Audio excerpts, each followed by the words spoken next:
वेदान्ताम्बुजसूर्यो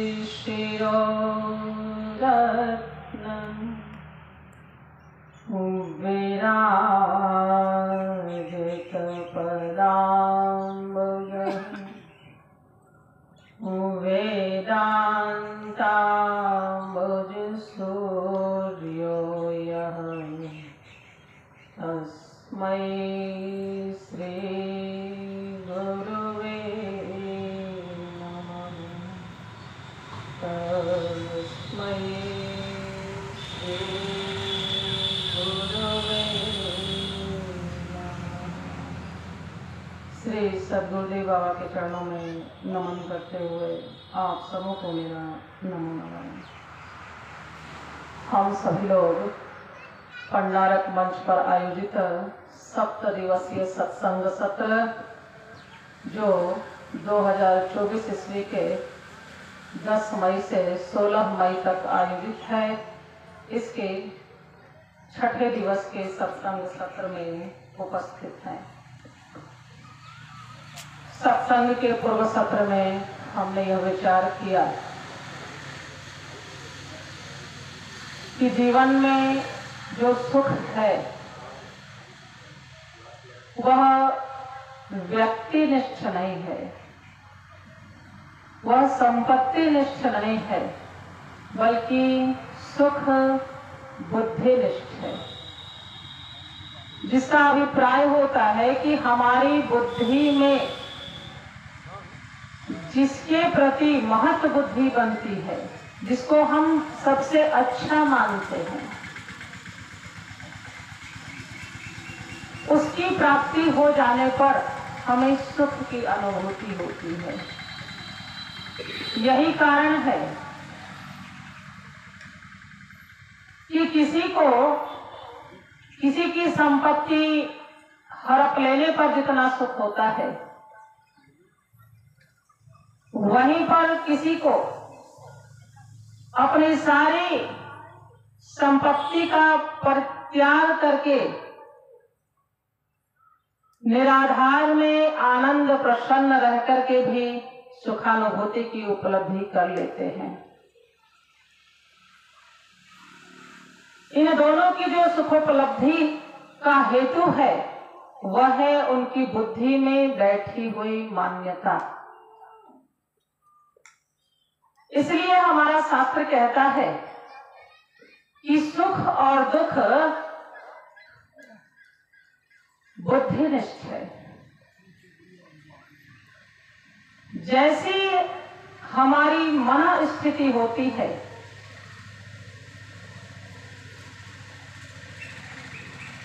परिस्थितियां प्रतिकूल हो, लेकिन यदि हमारी बुद्धि में सही मान्यता है, हमारी मन स्थिति की दशा सही है, तो महापुरुष कहते हैं, शास्त्र कहते हैं कि वह दुखद से दुखद परिस्थिति भी हमारी मन स्थिति को प्रभावित नहीं करती। हम कह सकते हैं ऐसा कहीं होता है क्या? जब दुखद परिस्थिति आती है तो कोई बिना दुखी हुए कैसे रह सकता है? रह सकता है महाराज।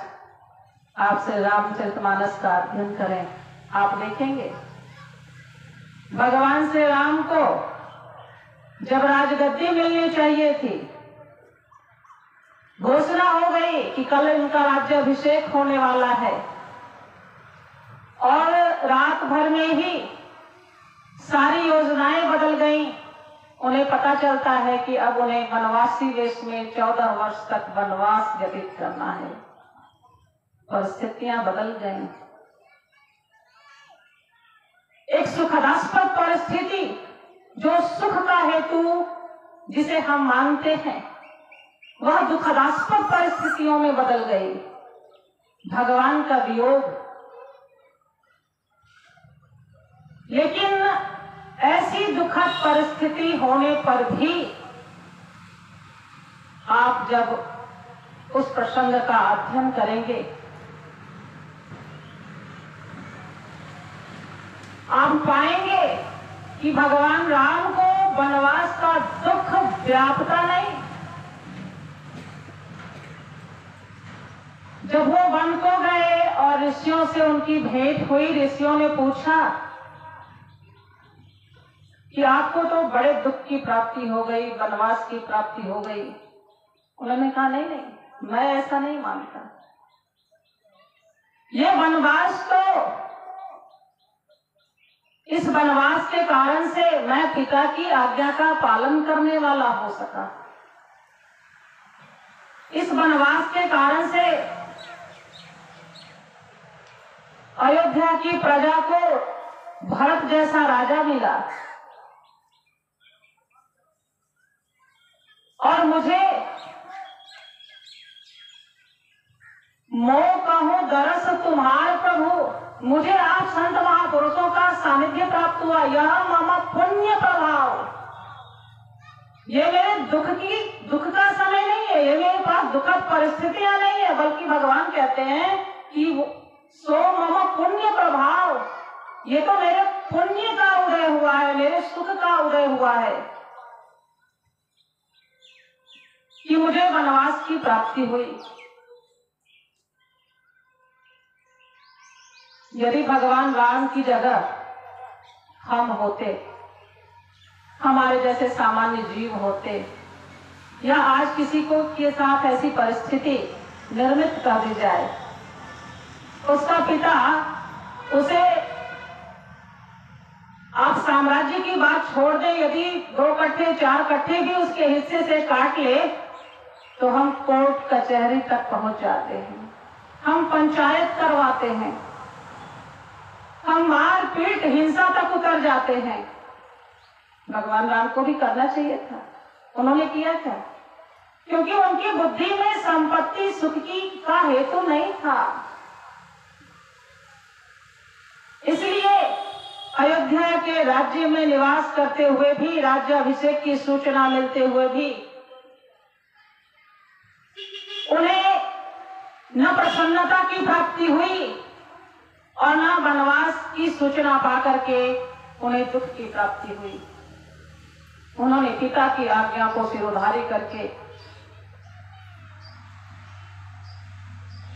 उनकी भावना है कि पिता दिन न मोहि कानन राजो, उन्हें कभी नहीं लगा कि पिता ने मुझे वनवास दिया, बल्कि गोस्वामी तुलसीदास जी कहते हैं कि भगवान कहते हैं कि पिता दिन न मोहि कानन राजो, पिता ने तो मुझे वन का साम्राज्य दिया है।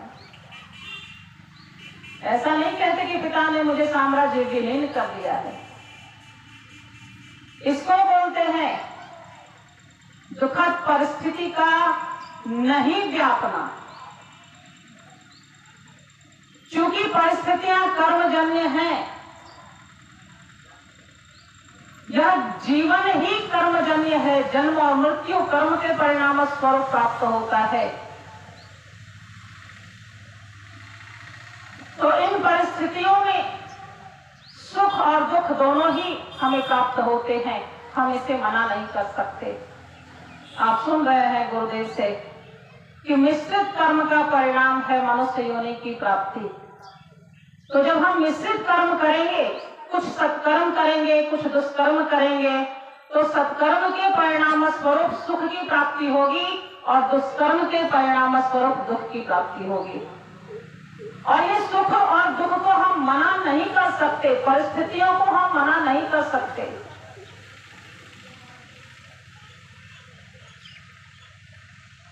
यही तो जीव की विवस्था का कारण है।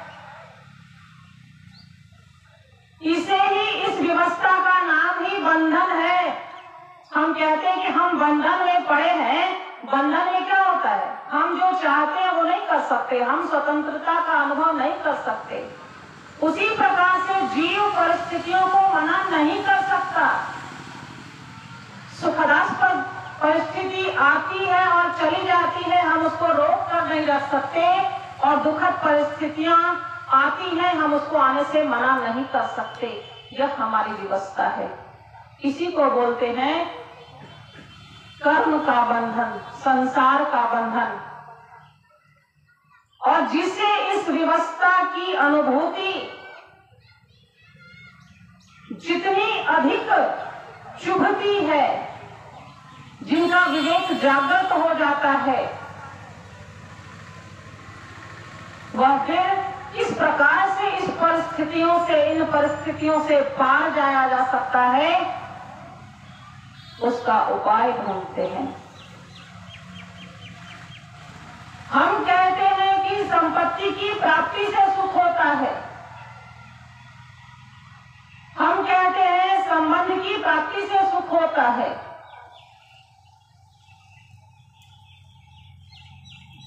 विपत्ति क्या है? संपत्ति का ना होना। जीवन में कोई अपना नहीं है, ये सबसे बड़ा दुख है हमारे लिए। आप श्री हनुमान जी से पूछो दुख क्या है। उन्होंने कहा, कहा हनुमंत विपत्ति प्रभु सोई। हनुमान जी कहते हैं कि विपत्ति तो वह है क्या, जब तब सुमिरन भजन न होई। जब भगवान का स्मरण छूट जाए, भजन छूट जाए, ध्यान छूट जाए, सत्संग छूट जाए, ये हमारे लिए सबसे बड़ी विपत्ति है। ऐसा हम नहीं कहते, श्री हनुमान जी कहते हैं, जिनकी पूजा आप रोज करने जाते हैं। उनकी बात तो मानेंगे आप?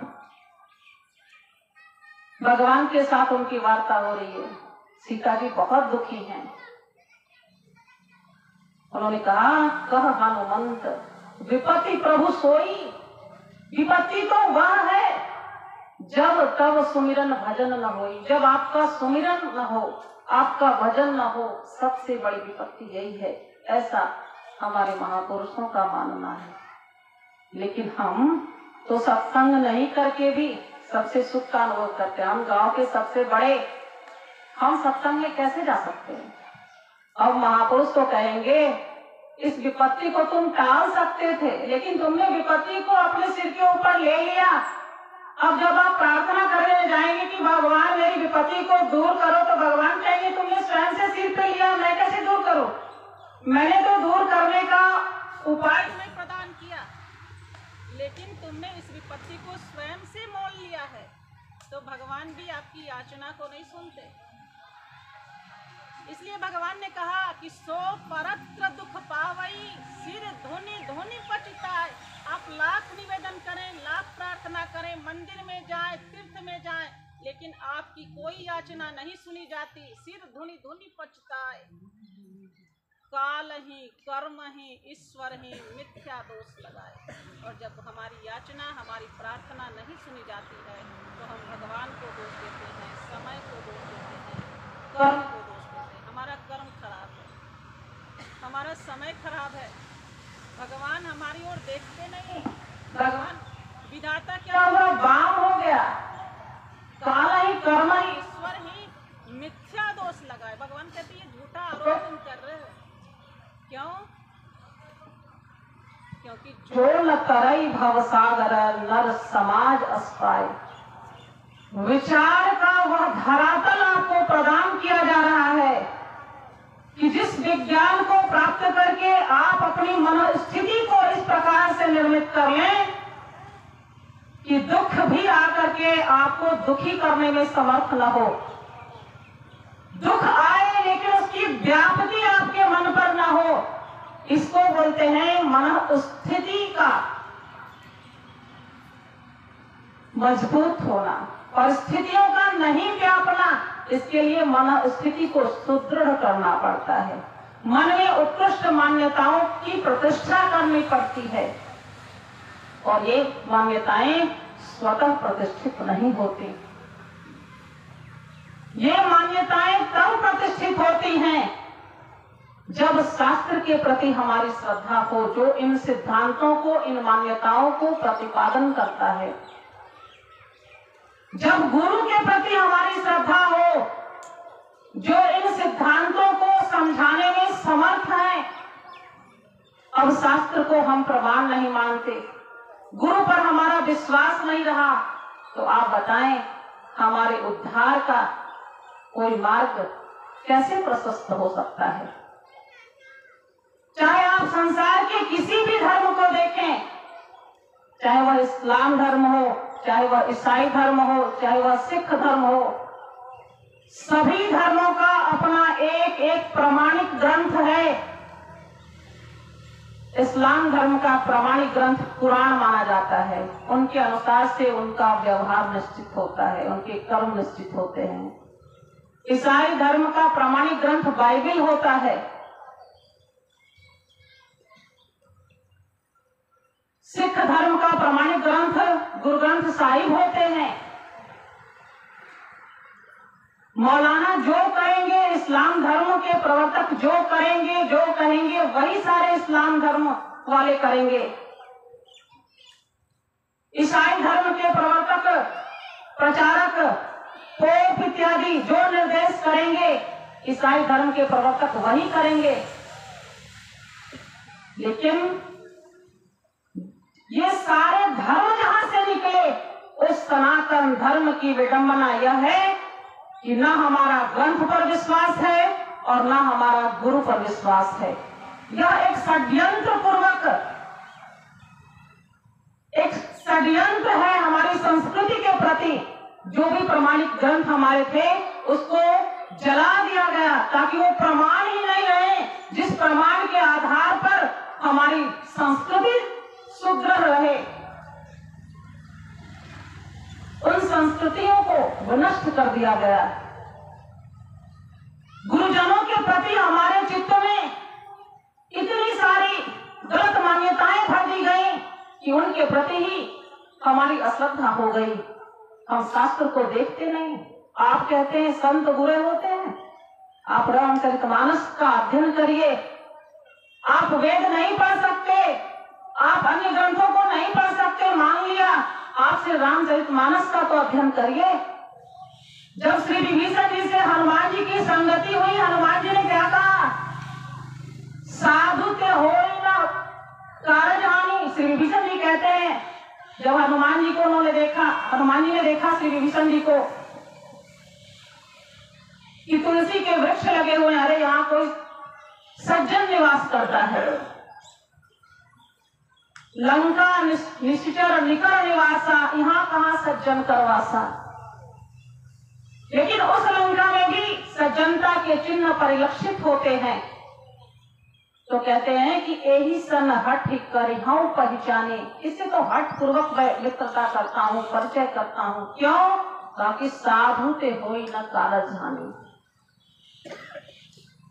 संत की संगति कभी आपको नुकसान नहीं देता, आपको हानि की प्राप्ति नहीं होती, बल्कि संत संग अपवर्ग कर, ये तो आपको बंधन से छुड़ाने वाला होता है। सत्संगति संस्कृति कर अंता। संस्कृति अर्थात संसरण में पड़े रहने की स्थिति। संसरण क्या है? एक शरीर से दूसरे शरीर में, दूसरे शरीर से तीसरे शरीर में, तीसरे शरीर से चौथे शरीर में जाना, जन्म और मृत्यु को प्राप्त करना, एक लोक से दूसरे लोक में, दूसरे लोक से तीसरे लोक में, न जाने कितने जन्मों से यह जीव भटक रहा है। आकर 4,84,00,000 योनि भ्रमत भटक रहा है। यह जीव अविनाशी फिरत सदा माया कर प्रेरा। अज्ञानता के कारण से यह हमेशा भटकता ही रहता है, गति करता रहता है, अपने लक्ष्य को प्राप्त नहीं कर पाता, अपनी पूर्णता को प्राप्त नहीं कर पाता। ऐसा जो जीव है,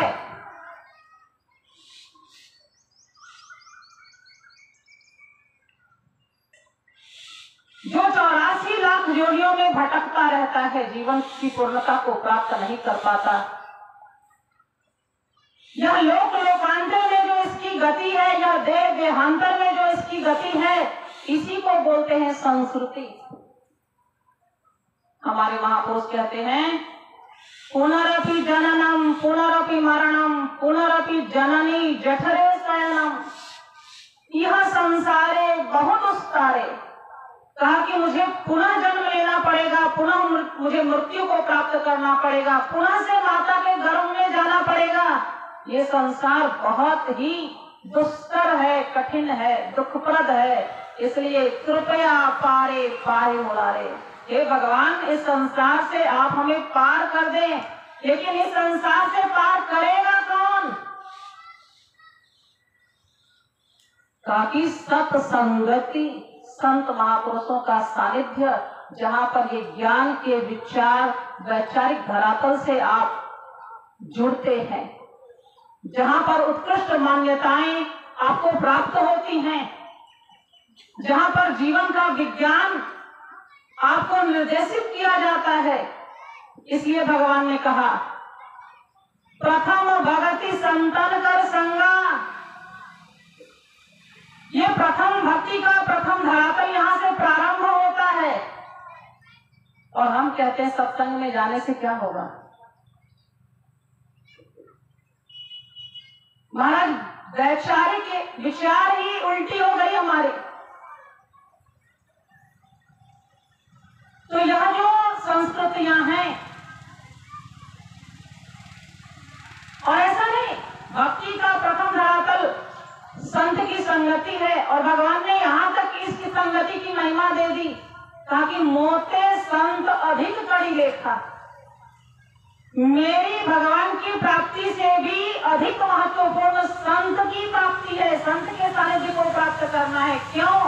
क्योंकि भगवान साक्षात नहीं मिलते, वो गुरु के माध्यम से ही मिलते हैं।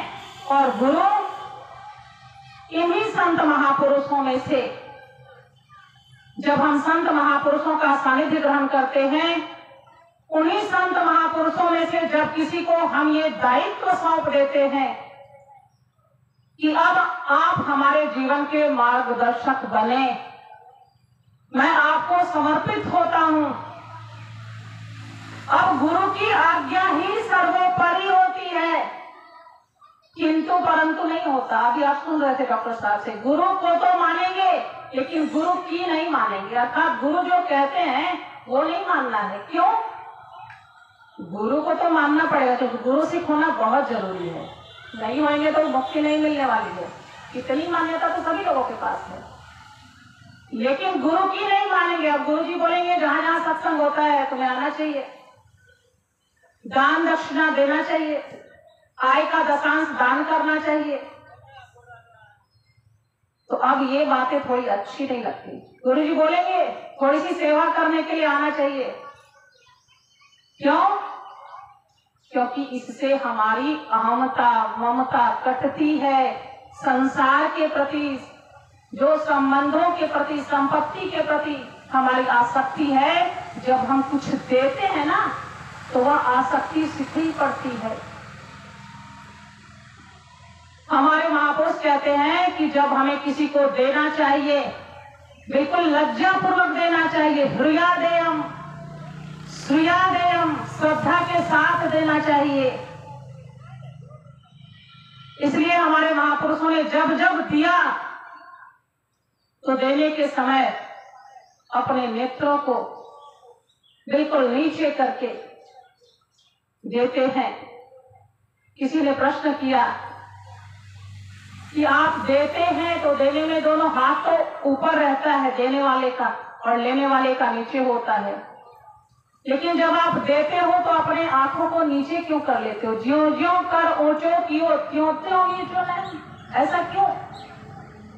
महापुरुष कहते हैं देनहार कोई और है जो देवे दिन रैन।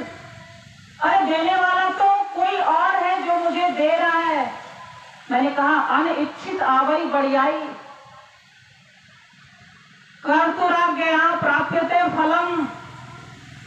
हम समझते हैं कि ये हमारी मेहनत की कमाई, हमने कमाया, हमने कुछ नहीं कमाया, इतना हमें प्राप्त होना है। इससे कहा कि देनहार कोई और है जो देवे दिन रैन। लोग भरम मुझ पर करें तासो नीचो नहीं। लोग कहते हैं कि फलना बाबू ने दिया है, लेकिन फलना बाबू को जिसने दिया है उस पर हमारी दृष्टि ही नहीं है। लेकिन हमारे महापुरुषों की दृष्टि है कि मैं देने वाला नहीं, मैं करता नहीं इस कर्म का, मैं तो केवल साधन मात्र हूं। मुझे ये जो धन मिला है, धनात् धर्मः, धर्म का साधन ये धन है, इसलिए देनहार कोई और है जो देवे दिन रहने। जिन्होंने मुझे इतना दिया है, मुझे भी उसके लिए देना चाहिए। देने वाला तो कोई और है। लोग कहते हैं कि मैंने दिया है, इसलिए शर्म से मेरी आंखें नीची हो जाती हैं, ऐसा महापुरुष कहते हैं। जो कुछ भी हम देते हैं वह कहीं व्यर्थ नहीं जाता, वह हमें पुनः पुनः प्राप्त होता है। इसलिए भी महापुरुष आपसे जबरदस्ती लेते हैं, इतना आपको देना चाहिए। गुरुजी लोग बोलते हैं शिष्यों को, आदेश देते हैं। जो 1 नंबर के शिष्य होते हैं ना, उनको कहना नहीं पड़ता गुरुजी का संकल्प क्या है, ऐसा समझकर उस संकल्प को पूरा करने के लिए वो तन मन धन से लग जाते हैं। लेकिन जो सेकंड स्तर पे होते हैं, जो दूसरे स्तर के होते हैं, उनको थोड़ा कहना पड़ता है, थोड़ा ये अनुष्ठान कराना है महाराज, इसमें देखो कुछ हो सकता है, आप सहयोग कर सकते हो तो कर दो। अब वो सोचते गुरुजी ने कहा है तो कर देते हैं। और तीसरे स्तर के जो लोग होते हैं वो कहें गुरुजी अभी बहुत घाटा चल रहा है, गुरुजी घर में बहुत बीमारी हो गई, सारे पैसे खर्च हो गए, शादी विवाह करके आए हैं, अभी हाथ खाली है। ये तीसरे स्तर के वो सब गुरुजी भी जानते हैं, लेकिन फिर भी कहते हैं। क्यों? क्योंकि धीरे धीरे ही सही शायद इसकी मान्यता में सुधार हो जाए। तो हम जो देते हैं ना, वो हमको वापस लौटता है। हम लोग धरती पुत्र हैं, किसान हैं। हम जब धरती को भी देते हैं ना, एक मुट्ठी अनाज आप जब बोते हैं तो धरती कितने गुने के साथ आपको वापस करती है। ये प्रकृति का नियम है। इसलिए आप जितना भी देते हैं, ईश्वर आपको उससे 10 गुना ज्यादा देता है। आपको ये विश्वास होना चाहिए। आप कहेंगे हम कैसे कह रहे 10 गुना देता है, धरती देती है, नहीं मालूम? आप कितने अनाज को बोते हैं और फिर काटते कितना है, ये तो आपका विश्वास है ना। तो जो कुछ भी आप देते हैं वो आपको वापस होता है। श्रुति माता कहती है, एहि आहुतियों वदंती, जो कुछ भी हम देते हैं वही हमें वापस लौटता है। जो कुछ हमें दिया है वही हमारे स्वागत के लिए मानो कहती है कि आइए आइए, आपका स्वागत है। इस प्रकार से हमारा दिया हुआ ही हमें वापस होता है सुख के रूप में। धनात् धर्मः ततः सुखम। तो संपत्ति के प्रति जो हमारी आसक्ति है, उसको काटने के लिए संत महापुरुष कहते हैं दान करना चाहिए, अनुष्ठान करना चाहिए। चाहे वह श्रम दान हो, चाहे वह संपत्ति का दान हो, ये जीवन में ये सारी चीजें प्रतिष्ठित होनी चाहिए। इन सारी मान्यताओं की जो प्रतिष्ठा है, वह बिना गुरु के शासन को यदि हम न माने तो ये जीवन में प्रतिष्ठित, ये मान्यताएं प्रतिष्ठित जल्दी नहीं हो पाती। क्योंकि हमारा जो जीवन है वह मनमुखी जीवन है। हमारा मन जैसा चाहता है हम वैसा करना चाहते हैं। हमारा यह मन किसी अनुशासन में रहना नहीं चाहता। इसलिए बहुत कठिन होता है गुरु के सानिध्य को प्राप्त करना, एक सही शिष्य बनना। सबते सेवक धर्म कठोरा, श्री भरत जी ने कहा, क्योंकि एक सेवक की इच्छा नहीं रह जाती। स्वामी की ही आज्ञा ही सेवक के लिए सर्वोपरि मानी जाती है। और जब हम गुरु को अपना मार्गदर्शक मानते हैं, जीवन का शास्त्र मानते हैं, तो फिर उनकी आज्ञा को सिरोधारी करना पड़ता है। जितने भी महापुरुष हुए उनके जीवन में आप देख लें गुरु का अनुशासन है। अर्जुन ने कहा जब महाभारत के युद्ध में उनकी बुद्धि किंग कर्तव्य विमूढ़ हो गई कि मैं अपने ही स्वजनों का वध कैसे करूं। तो उन्होंने भगवान से निवेदन किया कि यह श्रेयस्यात् निश्चितम ब्रूहितम में, जो मेरे लिए श्रेयस्कर हो वह मुझे आप निश्चित करके कहिए। ऐसे ही कह देंगे। जीवन का ये विज्ञान ऐसे ही नहीं प्राप्त होता। गुरु और शिष्य के संबंध के बीच में ही जीवन का यह विज्ञान, आत्मज्ञान घटित होता है। अर्जुन को यह विज्ञान पता था, इसलिए उसने कहा शिष्यस्ते अहम साधिमाम। भगवान अर्जुन के साथ बचपन से साथ थे, लेकिन आज अर्जुन को ये भान होता है कि आज जो हमारा संबंध है वो सखा का संबंध नहीं है, मित्र का संबंध नहीं है, बल्कि शिष्यस्ते अहम, मैं आपका शिष्य हूँ। इस भावना के साथ आप मुझे, मेरे ऊपर शासन करिए। त्वाम प्रपन्नम, मैं आपको प्रपन्न होता हूँ। और तब भगवान ने उनको गीता का ज्ञान प्रदान किया। तो बहुत सारे संत महापुरुषों का सानिध्य प्राप्त करने के बाद जब आप उनमें से किसी एक को अपने जीवन का शास्त्रा मान लेते हैं, उनका शासन अपने जीवन में मानने के लिए तैयार होते हैं, तब उनकी संज्ञा, उन संत में से जिनका शासन हम अपने जीवन में मानते हैं, उनकी संज्ञा गुरु हो जाती है। और संत आपको जब उपदेश करेंगे तो वो कहेंगे ऐसा करना चाहिए। विधिलिंग का प्रयोग करेंगे, ऐसा करना चाहिए। आपका मन हो तो करें, आपका न मन हो तो न करें। लेकिन गुरु जब निर्देश करेंगे तो वो कहेंगे आपको ऐसा ही करना है। ये कोई गुरु ही कह सकते हैं। अब जिनको ये विज्ञान नहीं पता तो वो कहते लगा कमा के घर दे क्या सदुआ आ जाए, मांगे ले कर दे, इतना खिला दे। मैं लोक भाषा का प्रयोग कर रही हूँ। कभी कभी कहते हैं, बाबा लोग बताते हैं कि जब स्टार्टर में जाते हैं ना तो माताएं कहते हैं आ गए खून दहून, मतलब मालिक अभी मेरा खाया ही नहीं है, ये लोग आ गए मांगने के लिए, अब दीजिए। ऐसी मान्यताएं होती हैं। तो जब ये मान्यताएं मालूम है कि जब कोई अधिकार पूर्वक आपको आज्ञा पूर्वक कहने का हक आप जब किसी को देते हैं तो उनकी संज्ञा गुरु होती है। ऐसे गुरुजनों का सानिध्य प्राप्त करके ही जीवन में उत्कृष्ट मान्यताओं को हम धारण कर पाते हैं। न चाहते हुए भी, हमारी के इच्छा के अनुकूल न होते हुए भी हम उनको धारण करते हैं और धीरे धीरे उनको धारण करने के पश्चात बाद में हमें उसका परिणाम ज्ञात होता है। इसलिए एक शिष्य जब उसे गुरु के सानिध्य का लाभ प्राप्त होता है तो गुरु के प्रति वह कृतज्ञ हो जाता है कि जीवन में जो कुछ भी मैंने पाया वह केवल और केवल गुरु की कृपा प्रसाद से ही पाया। गुरु कृपा ही केवलम।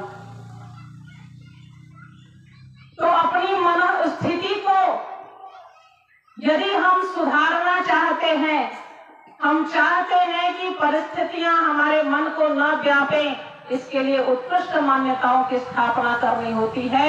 और वह उत्कृष्ट मान्यताएं तो गुरुजनों के सानिध्य में, महापुरुषों के सानिध्य में ही प्रतिष्ठित होती हैं। इन्हीं शब्दों के साथ मैं अपनी वाणी को विराम देती हूँ। श्री सद्गुरुदेव बाबा के चरणों में नमन करते हुए आप सबों को मेरा नमो नारायण।